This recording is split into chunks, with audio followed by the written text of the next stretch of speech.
Muito bem. Então, agora que está gravando, vamos lá, gente. Então, o capítulo é Mediunidade e Fenômeno. E como eu disse para vocês, que nós possamos colher o máximo que nós pudermos desses ensinamentos que serão passados neste capítulo que André Luiz trouxe para a gente, com tanto amor, com tanto carinho. Né? Só um minutinho, gente. Vamos lá. Vamos ver algumas das considerações feitas pelo André Luiz e em seguida pelo Alexandre. Organização dos estudos. Né? Lembre-se que que vai estar acontecendo? É uma palestra instrutiva que está acontecendo na espiritualidade e que foi levado, da participação de espíritos desencarnados, muitos encarnados estão participando dessa reunião também e vão ouvir alguns conceitos sobre a mediunidade e o fenômeno da mediunidade. Então, vamos lá. Era considerável o número de amigos encarnados, provisoriamente libertos do corpo físico, através do sono, que se congregavam no vasto salão.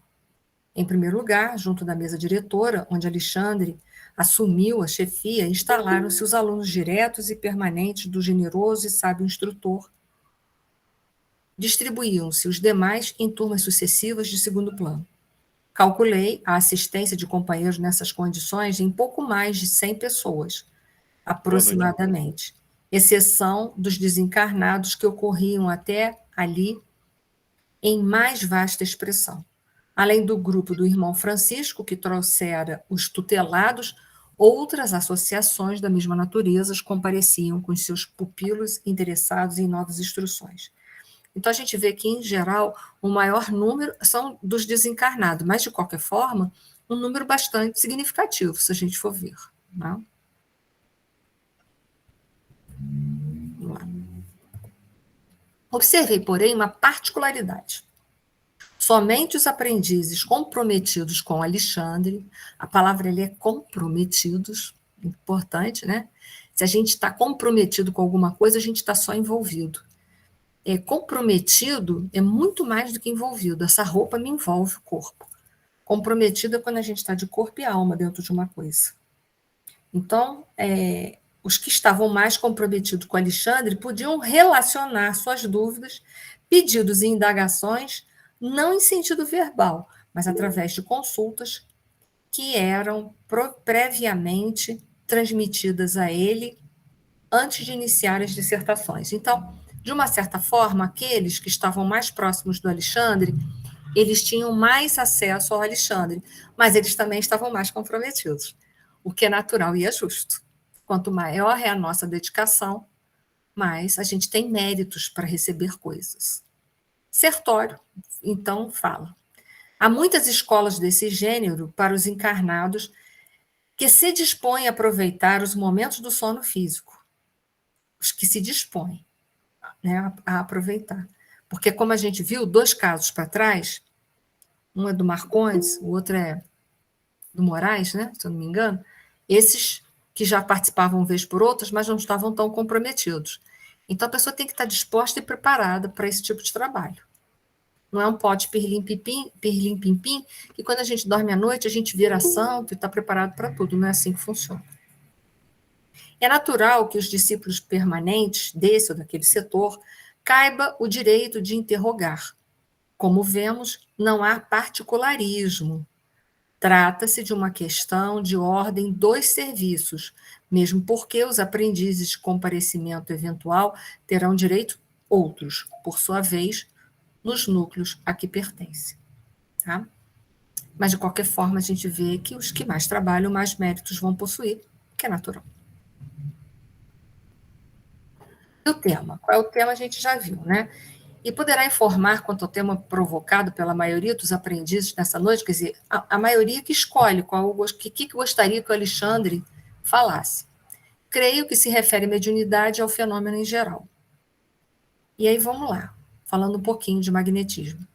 Mais do que em outras ocasiões, realçava-lhe a figura veneranda e imponente, irradiando a luz que lhe era própria. Alexandre dominava a reunião de trabalhadores e estudantes não pelo magnetismo absorvente dos oradores apaixonados, mas pela bondade simples e pela superioridade sem afetação. Ascendência moral.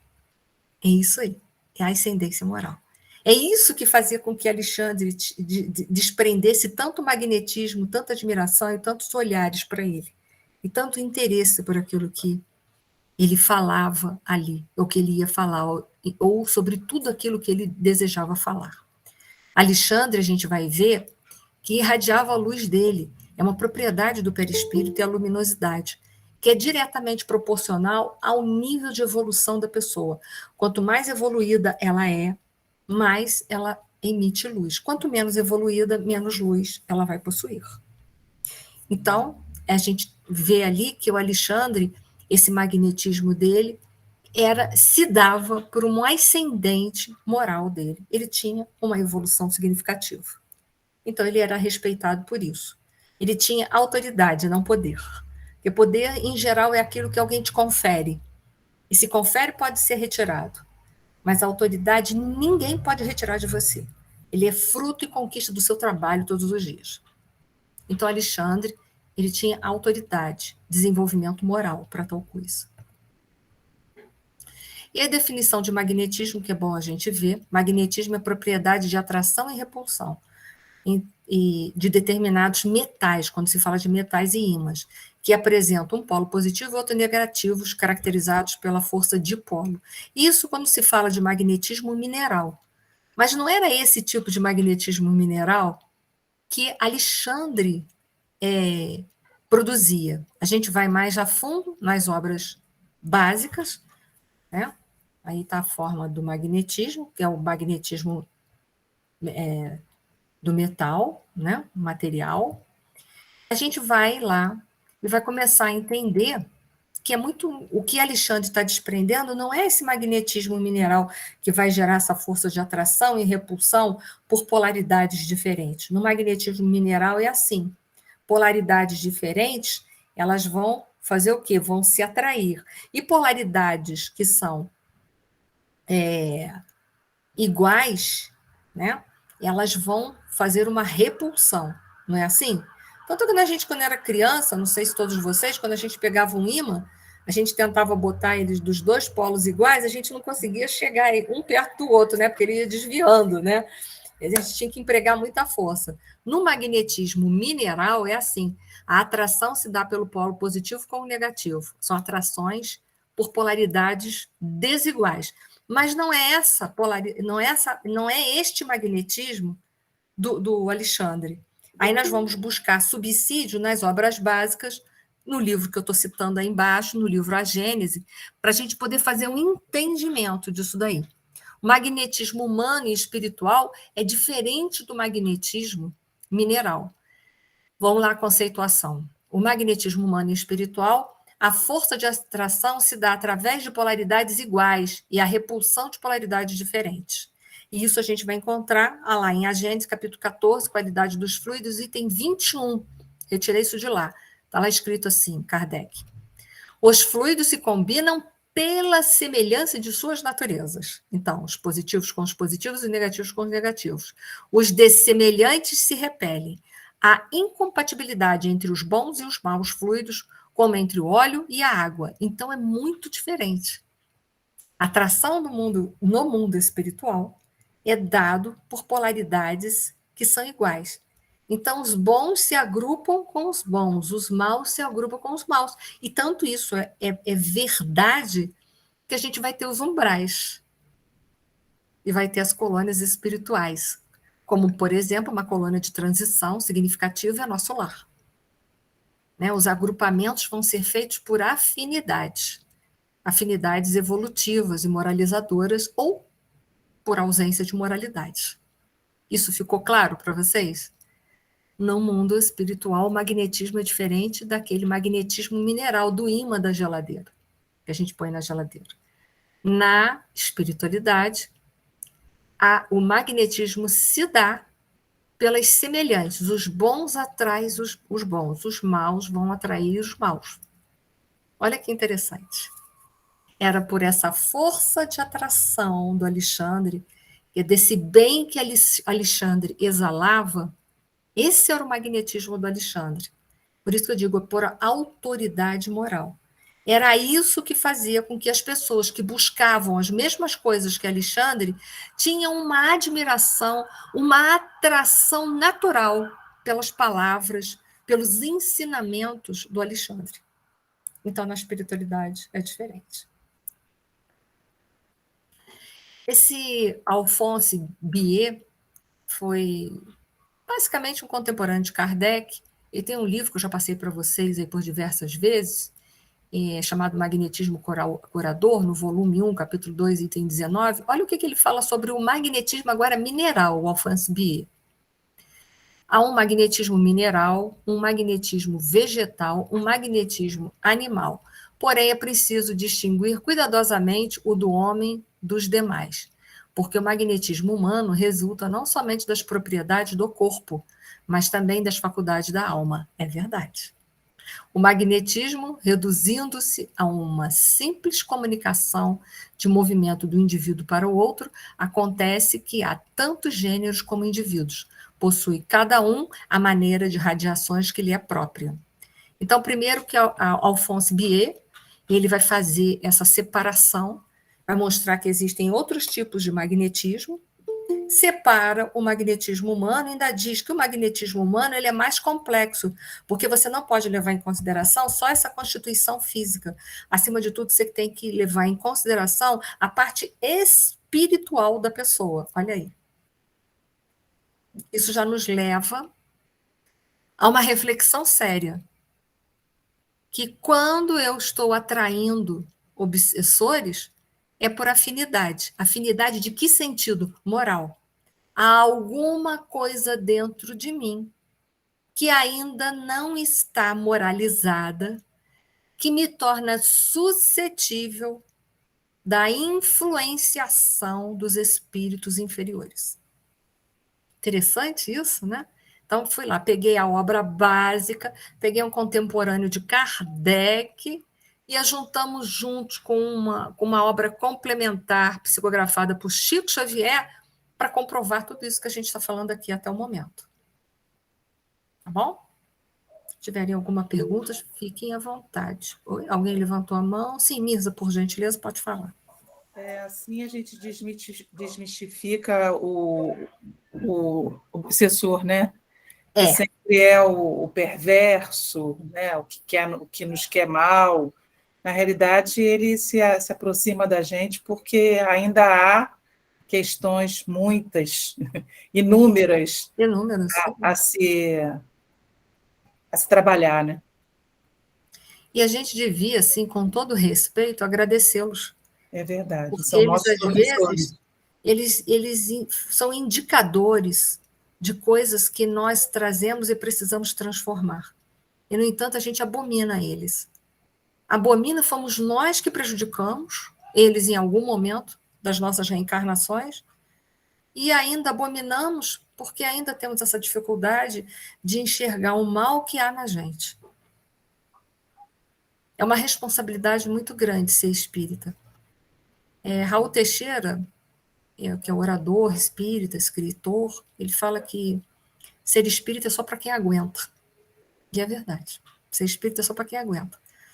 Porque todas as coisas que estão inseridas na nossa vida, se são boas ou se são ruins, é da nossa alçada, da nossa responsabilidade, é fruto nosso, do nosso comportamento, de outras vidas e de agora.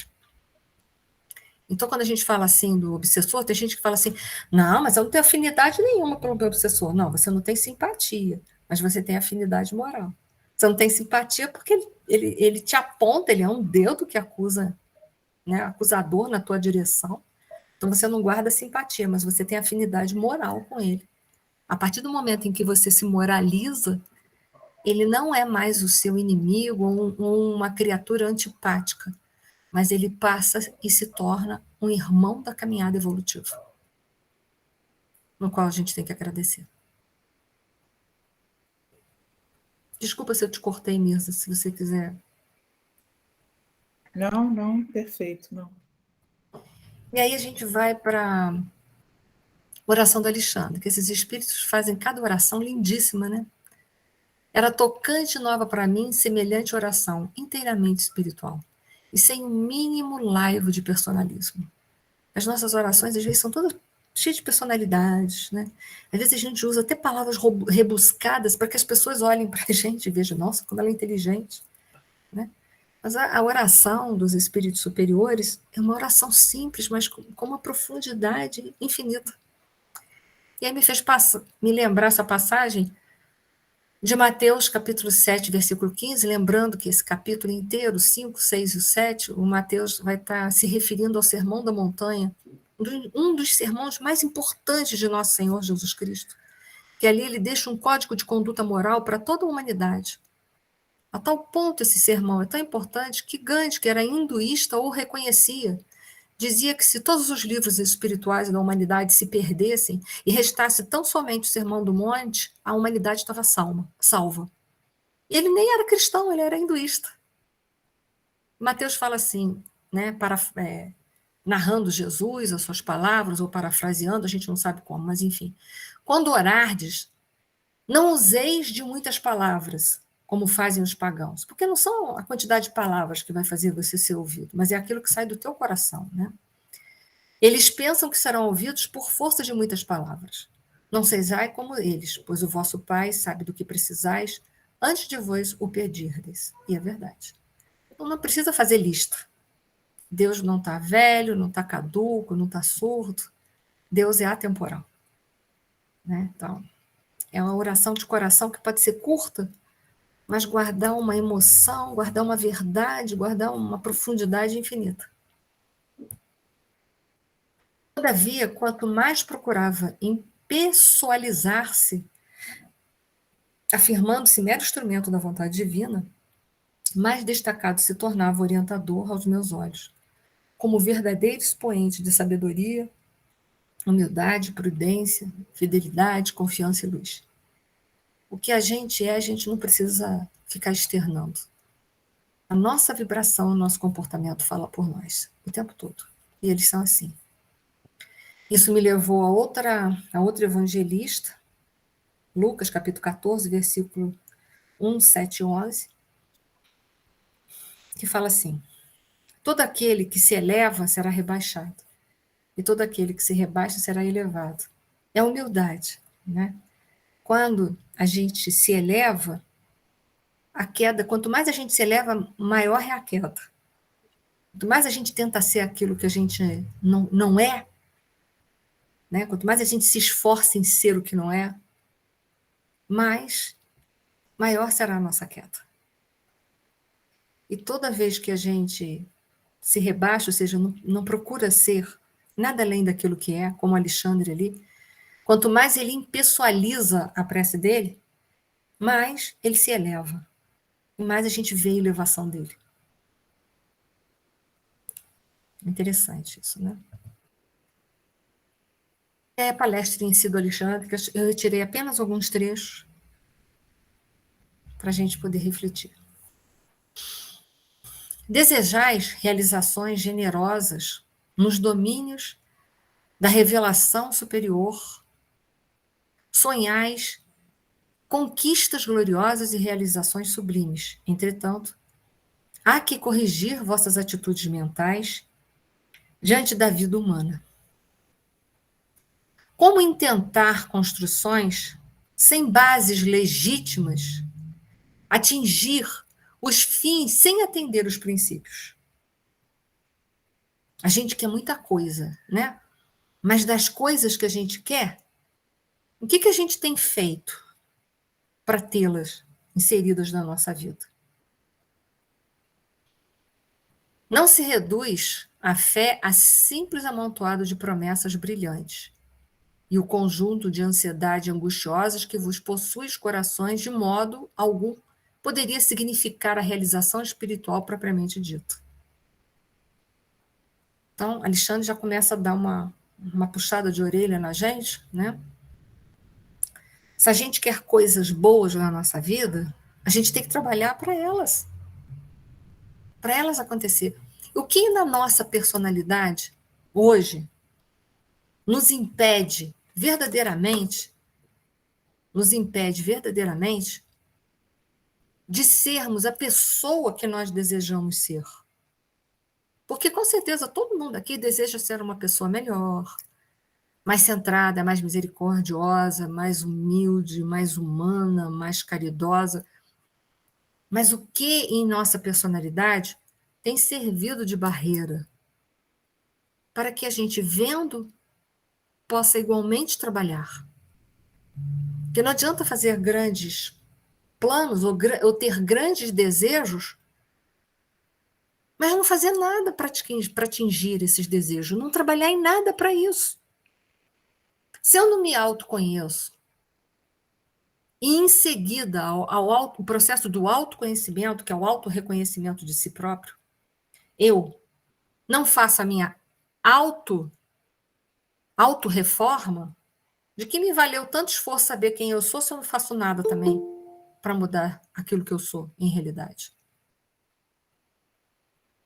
E Alexandre continua: a edificação do reino interior, com a luz divina, reclama trabalho persistente e sereno. Ó, persistente. Porque todo dia a gente tem vontade de ser melhor, e quando a gente vê, a gente fala assim, ai, e não é que eu já fiz de novo? Porque tem que ser aquele trabalho persistente. A gente já está tão no automático dos nossos erros, que se não for persistente, a gente não quebra o automatismo dos erros que a gente já carrega e que são milenares. Então, é um trabalho persistente e sereno. O que é sereno? Não desespere, não se sinta culpado e nem decepcionado. Caiu, levanta, sacode a poeira, dá a volta por cima. Quantas vezes? Quantas vezes for preciso. Quantas vezes num dia? Quantas vezes for preciso. 10, 20, 30, 40, 50, não importa. O importante é não perder o foco. Não será tão somente ao preço de palavras que enxergareis os templos da fé viva. Então, não é por palavras, não é por teoria. Mas como é que a gente desenvolve a fé? Em cada provas e expiações, a gente se esforçando para deixar Deus nos conduzir. É difícil? É, porque a gente está sempre querendo segurar a rédea. A gente está sempre querendo segurar a rédea. Acreditando que Deus vai abandonar, acreditando que Deus não sabe muito. E se durante o meu teste de prova, do teste de prova da minha fé, eu falhar? Ué, tenta de novo, quantas vezes for preciso. Que a nossa fé é vacilante? Claro que é, e Jesus sabia disso e sabe. A nossa fé é vacilante. Mas é insistindo que um dia a gente vai ter uma fé forte, robusta. É insistindo que ela vai chegar lá. Então, é de passo em passo que a gente desenvolve esse potencial. Reúnem-se, diz Alexandre, reúnem-se aqui muitos irmãos que pretendem desenvolver percepções mediúnicas. Muitos querem desenvolver a mediunidade, mas não sabem o comprometimento que é a mediunidade. Entretanto, aguardam simples expressões fenomênicas. Então, eles querem desenvolver a mediunidade para produzir uma série de fenômenos, para poder consultar as entidades, para saber uma opção de coisas. Mas não entende que mediunidade é servir acima de qualquer coisa e não é ser servido. Entretanto, aguardam simples expressões fenomênicas, supondo erroneamente que as forças espirituais permanecem circunscritas a puro mecanismo de forças cegas e fatais, sem qualquer ascendente de preparação, disciplina e construtividade. Então, para trabalhar a mediunidade, eu tenho que me preparar. Preparar para quê? Para servir. Disciplina de quê? Disciplina minha, da minha mente. Disciplinar a minha mente, que ainda é toda permeada pelos meus defeitos. E construtividade, construir o quê? O bem que me falta dentro de mim. Há muita coisa boa dentro de mim que está faltando. Não tenho ainda, desejo, mas não tenho. Então, olha o trabalho que é trabalhar com a mediunidade. Se preparar todos os dias para essa tarefa de servir, disciplinar a mente, que é uma mente desregrada, que tem altos e baixos, e construir o bem que me falta, está ausente em mim. Porque o mal não é a ausência do bem? Tem um monte de coisa em mim que está ausente.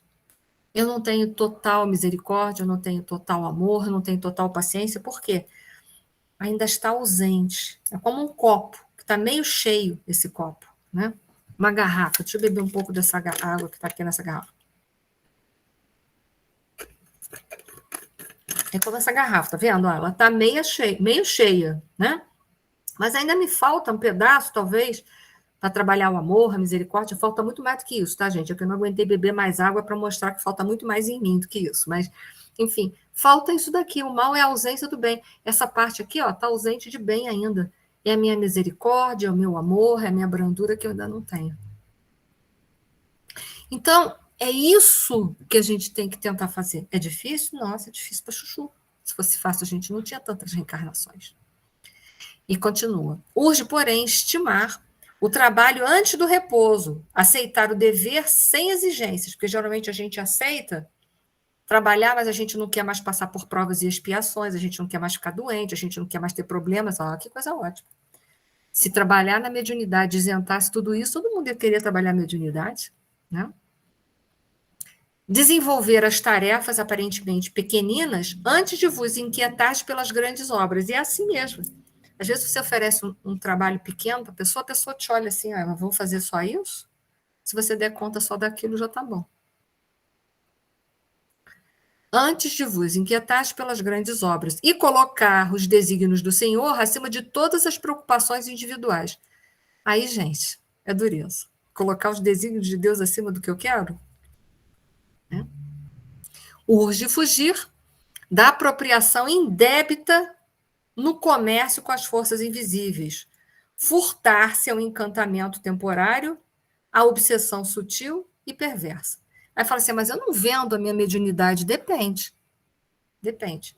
Se a gente quer favor da espiritualidade, a gente está comercializando. Ah, mas eu vou na casa espírita todo dia. Será que não dava para você assim? Aí a gente chega assim, pede assim para o doutor Bezerra, assim, será que não dava assim para você me abrir uma exceção? Porque eu faço tanta coisa boa dentro da casa espírita, me tira essa doença, doutor Bezerra. Não tem isso não, gente. Não tem que ter comércio nenhum. A gente faz pronto. Acabou. Em vossos desejos insopitáveis de intercâmbio com o invisível, naturalmente anelais a aproximação da sociedade celeste. É tudo que a gente quer, né? Mas aí, se a gente é chamado a trabalhar com a mediunidade e só recebe obsessor, a gente vai falar assim, ah, tem alguma coisa errada nessa casa, porque eu vim para receber só mentores de alto nível. Ninguém quer trabalhar com obsessor, porque todo mundo só quer trabalhar com a nata. Né? Que bom, né? Mas são os que estão necessitados e que estão precisando de médico, né? E a gente deveria estar no papel de médico, de servir, né? Naturalmente, deixa eu ver aqui, nosso desejo sobre onde que eu parei? Ah, esperais a revelação da verdade divina a par de elementos insofismáveis de certeza tranquila. Entretanto, para isso é indispensável organizar e desenvolver vossos valores celestes, como criaturas celestiais que verdadeiramente sois. E é verdade. Então, se você quer a presença desses grandes amigos na sua vida, lembra que o magnetismo espiritual se dá por afinidade dos iguais? Eleve-se para que você tenha merecimento para isso. Eleve-se. Né? Todo um exército de trabalhadores do Cristo funciona em cada núcleo de vossas atividades relativas à espiritualização, convocando-vos ao sentimento iluminado, à virtude ativa, ao departamento superior da vida íntima. Todavia, é ainda muito forte a vossa tendência de materializar todas as expressões do espírito, esquecidos de espiritualizar-se a matéria. Que é o que a gente veio fazer aqui. Lembra do magnetismo que o Alphonse Bier falou?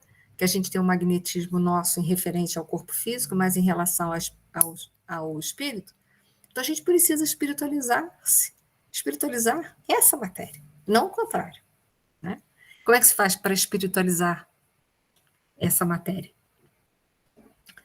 A gente tem que se espiritualizar como espírito imortal que somos. E aí esse físico vai estar numa condição melhor e, naturalmente, a gente vai estar afastado de muitas problemáticas físicas que, às vezes, a gente acaba tendo pela nossa invigilância, pela nossa teimosia, por estarmos ainda refratários ao bem. Vamos lá. Mediunidade, prosseguiu ele, arrebatando-nos os corações, constitui meio de comunicação. E o próprio Jesus nos afirma: eu sou a porta. Se alguém entrar por mim, será salvo, e entrará, sairá e achará pastagem. Por que audácia incompreensível imaginais a realização sublime, sem vos afeiçoardes ao Espírito de verdade que é o próprio Senhor? Ouve-me, irmãos meus, se vos dispondes ao serviço divino, não há outro caminho senão ele quem? Jesus, que detém a infinita luz da verdade e a fonte inesgotável da vida. Então, mediunidade na doutrina dos espíritos é mediunidade com quem? Com Jesus. Então, é mediunidade buscando seguir, na medida das nossas forças e possibilidades, os ensinamentos de nosso Senhor Jesus Cristo. Não é que a gente precisa virar santo, mas a gente precisa se esforçar para seguir os ensinamentos de nosso Senhor Jesus Cristo. Sem o Cristo, a mediunidade é simplesmente comunicação, e nada mais, mera possibilidade de informação, como tantas outras da qual poderão assenhorear-se também os interessados em perturbações, multiplicando presas infelizes. Lembrai-vos, contudo, de que a lei divina jamais endossou o cativeiro e nunca sancionou a escravidão. Esqueceste a palavra divina que pronunciou: vós sois deuses. Então, mediunidade sem o Cristo não passa de meio de comunicação. E um meio só de comunicação a gente pode servir de intermediário para coisas verdadeiras e para as coisas erradas. Por isso que a nossa mediunidade tem que ser com Jesus, para que a gente possa servir da melhor maneira possível, servir e levar o melhor para a humanidade. Para que a comunicação não só dê formação, não só informe, mas dê formação. Porque a gente não está aqui só para se informar, mas a gente está para se formar nos ensinamentos de nosso Senhor Jesus Cristo. Espero que em breve a gente possa ter uma formatura. Ao anunciar esta última frase, o orientador assumira atitude muito diversa. Pareceu-me que em pleno tórax acendera-lhe sublime luz, levemente anilada, luz que nos enviava a todos raio de inexprimível alegria. Seus cabelos assemelhavam-se agora a fios de sol, de safirina expressão. O olhar tornara-se-lhe mais sublime e profundo. E muitos de nós, desencarnados e encarnados, choramos de agradecimento e júbilo, tocados de inexplicável emoção. É a propriedade de luminosidade do perispírito, que lembra que eu falei para vocês no início, agora a gente está falando de novo. Alexandre cada vez ficava mais luminoso. A propriedade luminosidade do perispírito, que a gente vai ver aqui, ó, ela está, né? Olha lá, luminosidade ou irradiação. Como muitas outras características, assim como a luminosidade, também desponta como característica particular de cada espírito e seus condicionamentos morais e evolutivos. Então, está atrelada à evolução moral. A intensidade de luz está na razão da pureza do espírito. As menores imperfeições morais atenuam e enfraquecem a condição de luminosidade do espírito. Então, entendam. A luminosidade, no plano espiritual, vai dizer da evolução do espírito. Quando o perispírito está opaco, é que a pessoa, às vezes, tem uma intelectualidade, mas ela não... Ela conhece as verdades, mas não pratica as verdades. Teoria e prática já está dissociado. E aí a gente pode desencarnar dessa forma. Teoria e prática desassociada. E chega lá com o perispírito opaco. Não fez muita reforma íntima, não melhorou muito. Aí o perispírito fica opaco. Aí a gente fala assim, mas eu trabalhei tanto. É verdade, mas não colocou tão em prática assim. Lá não vai dar para mentir. Aqui a gente pode dar uma de evoluído, que de repente até alguém acredita. Mas lá não tem como. Lá o negócio fica feio para o nosso lado. Sempre será possível abrir meios de comunicação entre vós outros e os planos que vos são invisíveis. Sempre a comunicação é possível, né? Mas não esqueçais de que as afinidades são leis fatais de reunião em integração nos reinos infinitos do espírito. Lembra que o magnetismo espiritual, afinidade se dá por semelhantes. Então, se você é uma pessoa pouco evoluída, quem você vai atrair para você? Né? Então, o Alexandre está chamando a atenção desses médiuns. Vocês querem trabalhar com a mediunidade? Vocês querem ser bons instrumentos? Vocês têm que se moralizar. E se moralizar com qual o subsídio para se moralizar? Seguir o Mestre Jesus e seus ensinamentos. Por isso que a mediunidade na doutrina dos espíritos é com Jesus. Sem os valores da preparação, encontrareis irremediavelmente a companhia dos que fogem aos processos educativos do Senhor. E sem as bênçãos da responsabilidade, encontrarei, logicamente, os irresponsáveis, dos quais nós não vamos poder reclamar. Então, tudo está na relação da nossa evolução, da nossa busca. Estou batendo bem isso, porque também é o que ele está batendo, né? Essa parte aqui é muito interessante, eu trouxe até uma nota do Livro dos Espíritos, da conclusão do Livro dos Espíritos, do item 5, que é feita por Santo Agostinho. Vamos ver essa colocação do Alexandre, eu vou tirar um trecho, depois eu reforço no slide seguinte. Se semelhantes fenômenos de caráter permanente na Terra não desperta as almas adormecidas, fornecendo-lhes a legítima concepção da existência de Deus, como esperais destruir a rebeldia milenária dos homens, exigindo espetáculos prematuros da manifestação da espiritualidade superior? Né?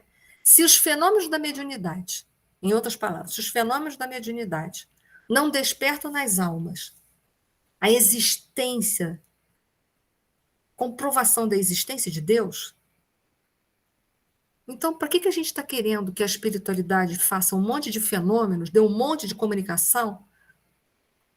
Para que a gente está esperando tantos fenômenos? Porque a gente já viu que não são os fenômenos que despertam o espiritualizar-se dentro da pessoa.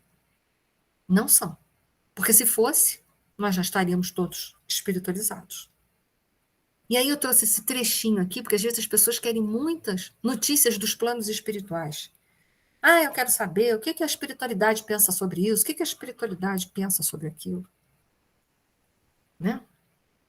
Mas não é a espiritualidade que tem que pensar nada, somos nós que estamos aqui para exercer, através dos conhecimentos que nós já temos da doutrina dos espíritos, apurar, decantar as nossas percepções e fazer boas escolhas.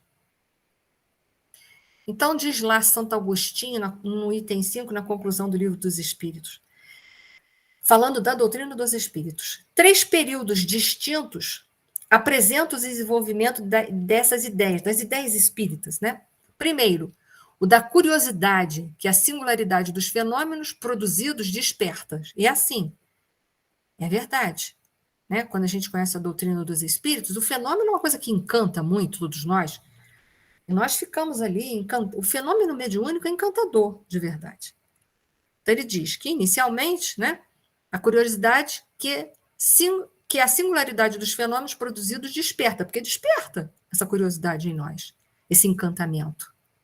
Segundo, do raciocínio e da filosofia, o que ela traz, né, porque através da comunicação dos espíritos veio muitas comunicações de peso, boa, moralizadas, que trouxeram para nós um despertamento maior do nosso raciocínio e um aumento das percepções filosóficas das destinações do homem aqui na Terra. Mas ele diz assim, o Espiritismo tem um terceiro momento. Qual é o terceiro? O da aplicação e das consequências de tudo isso que veio para trás, do primeiro, do segundo e do terceiro momento. Então, ele fala assim, o período da curiosidade passou, ou deveria ter passado, que é o período dos fenômenos.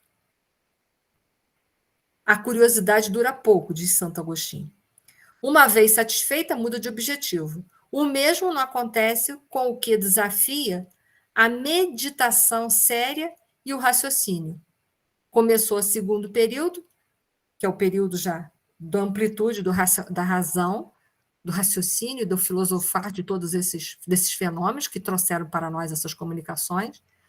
E ele fala, E o terceiro virá inevitavelmente. Qual é o terceiro? O do pôr em prática tudo aquilo que foi fornecido através do fenômeno, ou seja, através das comunicações. Quantas literaturas, quantas mensagens, a base da doutrina dos espíritos foram todas escritas dessa forma. Então, ele faz uma exortação para nós que o período da curiosidade do fenômeno tem que acabar. Nós já não somos mais crianças. Que agora é o período de viver a segunda fase da doutrina dos espíritos, que é ampliar a capacidade do entendimento e pôr esta filosofia em prática na nossa vida. Isso aí são palavras de Santo Agostinho, que vai ao encontro do que o Alexandre termina de dizer, que ele fala assim: concordamos convosco em que a experimentação é necessária, os fenômenos, né? Que a pesquisa intelectual e o ponto de partida dos grandes empreendimentos evolutivos, que a curiosidade respeitável é mãe da ciência realizadora, que todo e qualquer processo de conhecimento exige campo de observação e trabalho, como é imprescindível o material didático nas escolas mais simples. Entretanto, urge reconhecer que os elementos de aprendizagem não devem ser convertidos pelo aluno em meras expressões de brinquedo ou entretenimento. Então, o fenômeno mediúnico foi para trazer, e é para trazer, ensinamentos e reflexões para nós ampliarmos a nossa capacidade de entendimento e aprofundarmos e fazermos com isso a nossa evolução, o quê? Vertical. Verticalizar. Evoluir, educar os nossos sentimentos para que a gente possa promover essa educação na vertical, que é o espiritualizar-se. E essa é a finalidade da doutrina dos espíritos, desenvolver a evolução moral do homem. Essa é a finalidade principal da doutrina dos espíritos. Então, não é para a gente ficar preso só ao fenômeno da mediunidade, mas para a gente espiritualizar-se. O que adianta a gente saber que a gente está, por exemplo, através da mediunidade, saber que a gente tem um obsessor, um personal trainer, que eu chamo, né? Um obsessor, se a gente não tem nenhuma pretensão de fazer uma melhora interior. Eu quero saber se eu tenho algum obsessor comigo, que eu quero que expulse ele. Ele pode até ir embora, mas a fila vai andar, né? Vai andar. Por quê? Porque a gente, pelo nosso magnetismo espiritual, vai continuar a atrair entidades de pouca evolução. Então, não adianta eu saber se eu estou obsidiada, adianta eu botar em prática a doutrina dos espíritos. Mas todo dia a gente quer saber se tem um irmãozinho que está atrás da gente, né? Assim, eu acho que isso está me acontecendo, Deus desconjuro, mas deve ser algum obsessor. E o que adianta saber se tem obsessor se você não tem nenhuma pretensão de se tornar uma pessoa melhor? Ao que me parece, é pouco racional isso. Sabendo que a obsessão se dá por afinidade moral. E que enquanto eu não verticalizar as minhas emoções, ou seja, me moralizar, a obsessão, eu vou continuar me tornando suscetível de inúmeros processos obsessivos. Se não for daquele irmão, vai outro. Por quê? Porque a porta continua escancarada. Então, é isso que o Alexandre também está falando. Está falando também isso para nós. O que a gente está fazendo desse fenômeno da mediunidade, né? Qual a finalidade de querer saber tanta coisa se a gente não está fazendo nada para isso? O processo de conhecimento exige campo de observação e trabalho, como é imprescindível material didático, né? Eu repeti isso aí. Aí, continuando. Unamo-nos todos no compromisso sagrado de cooperação legítima com Jesus. Como é que eu posso cooperar com Jesus? Praticando os seus ensinamentos, porque na prática dos ensinamentos, a prática arrasta as pessoas, não as palavras, mas a prática, né?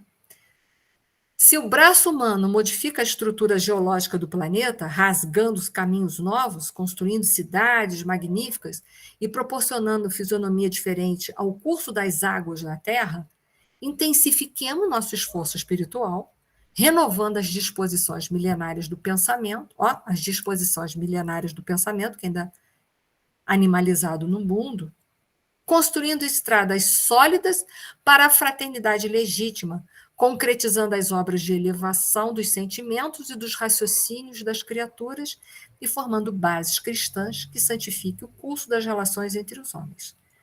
Então, servir com Jesus é isso daí, é moralizar-se. É usar a alavanca do pensamento, transformando as nossas emoções, que com isso a gente vai estar mobilizando uma energia tão grande ao nosso redor, pela nossa vivência, pela nossa prática, que nós estaremos ajudando não só os encarnados que estarão nos observando, mas aos desencarnados também, e eles acabarão se predispondo a uma mudança. Que é mais do que falar é viver, né, gente? É isso aí, Alexandre está puxando a nossa orelha. Desligai-vos do excessivo verbalismo sem obra, quer dizer, fala, mas não faz nada. Fala bonito, mas não pratica. Não vos falo aqui tão somente das obras do bem, exteriorizadas no plano físico, mas muito particularmente das construções silenciosas da renúncia do mundo interior, né? Do trabalho de cada dia no entendimento de Jesus Cristo, da paciência, da esperança, do perdão, que se efetuam portas adentro da alma no grande país de nossas experiências interiores. Então, o que ele está querendo que a gente constrói dentro de nós? A paciência, a renúncia, a abnegação, que são construções silenciosas. Porque quando eu estou trabalhando isso dentro de mim, não tem ninguém vendo isso. Ninguém. Ninguém está vendo o quanto que eu tenho que abdicar interiormente de uma série de coisas. Né? Mas é uma obra de suma importância que ele está nos exortando a trabalhar. Se a gente fizer ela, a gente vai estar, como Alexandre, exalando a luz. E aí os espíritos que estão ao nosso lado, que são os nossos personal training, né, que eu chamo, que são os obsessores, eles vão olhar e falar assim, essa Enir não é a mesma. Ela era danada, mas ela já melhorou alguma coisa. Ela não era flor que se cheirasse, ela não era pão de fazer hóstia. Mas sabe que agora ela deu uma melhoradinha? Né? É assim que eles ficam ali, observando a gente. E aí eles, por si só, se melhoram e falam assim, a obsidian, ela não tem mais nenhum sentido. Não tem mais nenhum sentido. Mais interessante é viver como ela está vivendo agora, porque eu vejo que é verdade, é possível, ela faz, é possível. A gente perturba ela 24 horas e ela faz. Então é possível viver, é possível viver. E aí a gente vai estar ajudando os obsessores e os outros espíritos que ainda estão numa condição menor. E aos nossos familiares também, que ficam observando a gente. Né? Espreitando, ela fala tanto de doutrina, mas será que ela vive mesmo? E aí futuca a gente, né? Para ver se a gente vai sair do salto. Então, nada melhor do que a prática.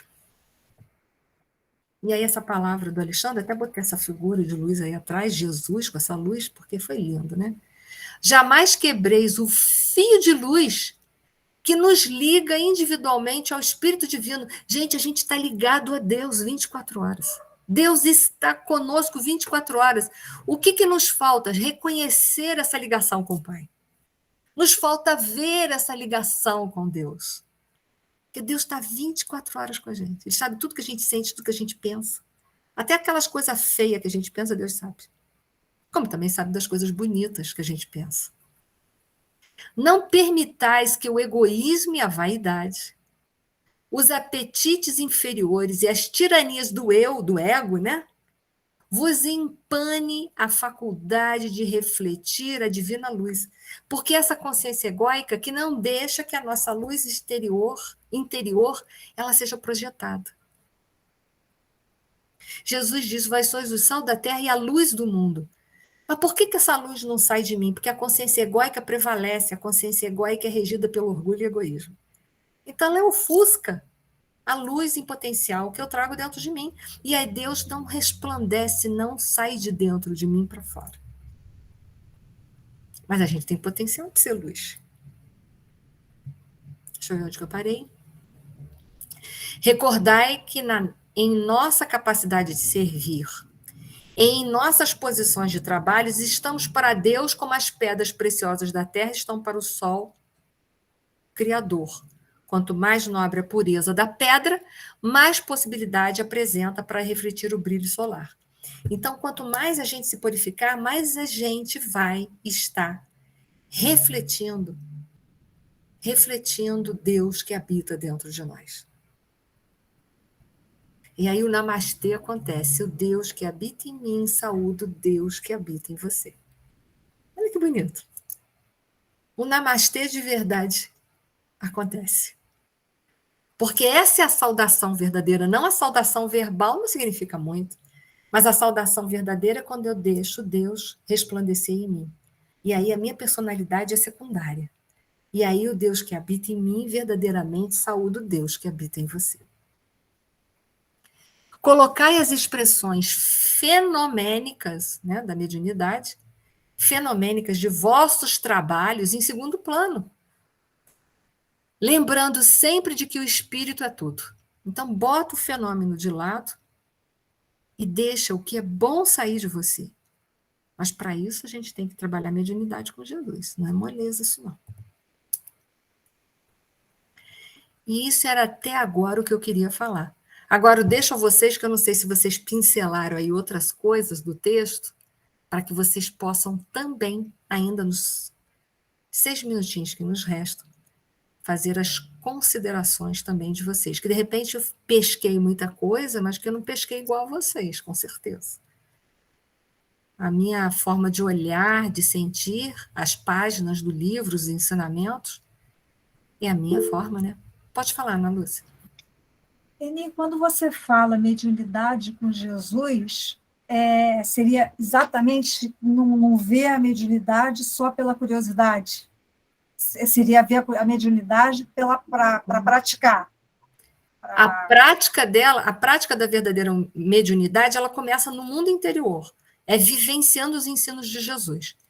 Se eu começo a vivenciar os ensinamentos de Jesus, eu vou ser um bom instrumento mediúnico.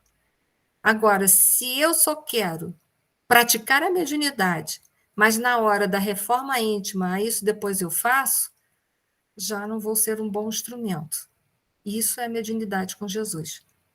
É quando a gente alia as duas coisas. Entendi. Mais algumas colocações, gente? Não? Se vocês não têm mais nada para colocar, eu termino aqui. Nós vamos hoje é o nosso último dia de aula desse ano. Retornaremos no ano que vem, né? Em janeiro, se eu não me engano, a data que eu coloquei lá foi no dia 16, é isso mesmo. Nós vamos retornar com o capítulo 10, porque o 9 a gente já terminou, tá? Eu também desejo a todos que estão aí no chat, colocando ali, fazendo suas colocações, um Natal com Jesus, né, gente? Porque Natal sem Jesus não tem sentido nenhum. Natal não é Papai Noel, Natal não é presente, Natal não pode ser comilança. Os excessos da nossa mesa ou dos nossos presentes representam a escassez na mesa de muita gente. A gente pode fazer um Natal mais comedido, né? Eu acho que pode. Porque o aniversariante não precisa de uma mesa cheia. Ele precisa de um coração cheio de amor e de bondade. Isso sim. É isso que Jesus está esperando da gente. O melhor que nós formos capazes de fazer. Somos limitados? Somos limitados. Mas temos muita coisa para fazer de bom. Então, também desejo a todos que estão aí no chat, me desejando e desejando Feliz Natal. Eu também desejo um Feliz Natal para vocês, um Natal repleto de Jesus no coração, de muito amor, para que o ano novo possa ser novo. Senão é um ano velho, um ano como todos os outros, né? De repetições de padrões errados de comportamento. É por isso que eu desejo a todos um Natal com Jesus. Obrigado pelo amor, pelo carinho de todos vocês. Vocês fazem muita diferença. Nós, juntos aqui, estamos fazendo um trabalho. Não é um trabalho sozinho. O trabalho que a gente realiza aqui toda segunda é um trabalho em comunidade. Se eu falo mais, mas vocês vibram muito. Cada um faz de alguma forma o seu trabalho. Então eu desejo a todos, né? A Regina está colocando assim, o Natal com menos carne, concordo. Celebrando a vida de todos os irmãos. Aqueles que ainda não conseguiram se desvencilhar da carne, mas que comam menos, pelo menos, né? Já ajuda, né? Agradeço a todos, Natal com Jesus para todos. Eu vou pedir a Leida que, por gentileza, faça a nossa prece final e que lembre bastante do nosso aniversariante, que é Jesus. Eu adoro o Natal, eu sou apaixonada. Da 1º de dezembro já estou feliz por qualquer coisa. Para mim deu assim, 1º de dezembro pode estar tudo ruim, mas já está tudo bom, entendeu? Eu sou apaixonadíssima pelo Natal, vocês não têm noção. Natal para mim sempre foi Jesus, sempre. Né? Então eu vou pedir a Leida aqui, por gentileza, faça a nossa prece final, que nós possamos lembrar muito de Jesus, que é o nosso modelo e guia. Muito obrigada a todos. Gratidão, Ingrid. Feliz Natal para você e sua família. E a todos os participantes. Obrigada a vocês pelo carinho, também um Natal feliz para todos, para cada um da família, com muito Jesus aqui. Gratidão, Eni, e Feliz Natal para todos. E obrigado por tantos ensinamentos. A aula de hoje maravilhosa, com todos, né? Mas hoje foi maravilhosa. É porque vocês são maravilhosos, só por isso. Eu que agradeço. Vai deixar saudade. Vamos ficar com saudade. Tudo de bom para todos, tá? Obrigada a todos. Um beijo forte. Um beijo para todos. Obrigada. Querido Mestre Jesus, Deus nosso Pai, aos amigos da espiritualidade, tão bondosos, pacientes, que nos auxiliam. Nessa noite agradecemos pelo carinho, pelo convívio, pelo auxílio constante de mais um ano, de muitas realizações, bem como também desânimo, de querer desistir pelos entraves que a vida nos oferece, nós que estamos envolvidos nessa vida material, mas com a alegria de sabermos e de também irmos buscarmos, mas de sabermos que tem um Pai justo e bondoso, um irmão tão amável e tantos outros amigos que aqui conosco convivem, que nos auxiliam nessa nossa trajetória evolutiva, sejam encarnados, bem como também os desencarnados. Mas agradecemos de coração por tantos ensinamentos que recebemos, não só nesse estudo, mas também pela experiência de vida desse ano.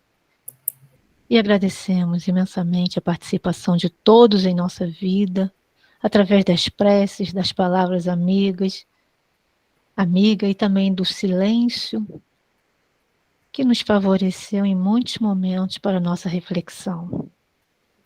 Imensamente agradecemos por esse grupo tão harmonioso e que de tão profunda celebridade nos envolve em nossos corações, que junto com a espiritualidade tão querida, favorece essa nossa união de pensamentos, que é o amor que nos envolve nessa noite tão carinhosa de estudos, nesse nosso encontro semanal.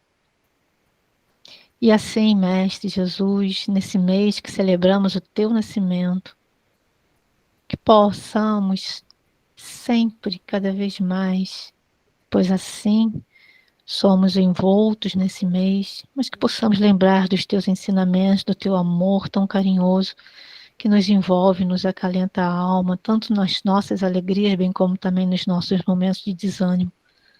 Mas que possamos ter a certeza viva, que às vezes necessitamos tanto disso, de que tu és, sim, o Salvador que tanto vem nos auxiliar com os teus exemplos de vida vividos e demonstrados nessa nossa querida doutrina espírita. Que possamos receber em nossos lares e em nossos corações essa boa vibração, essa luz que vem iluminar os nossos lares, que possa refletir também todos aqueles que temos em pensamento, aqueles que às vezes não te encontraram, Jesus, mas que também estão à tua procura. Obrigada mais uma vez a todos por essas vibrações que sentimos, por esse abraço que nesse momento está nos acalentando a alma. E que ampare-nos, Mestre, bem como também ampare a todos nós nessa nossa trajetória do ano que se finda e na esperança do ano de 2023 melhor.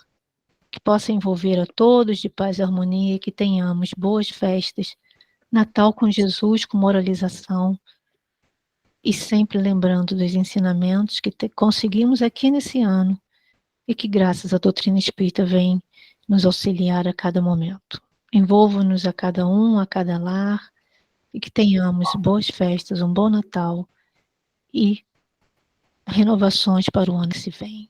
Que assim seja.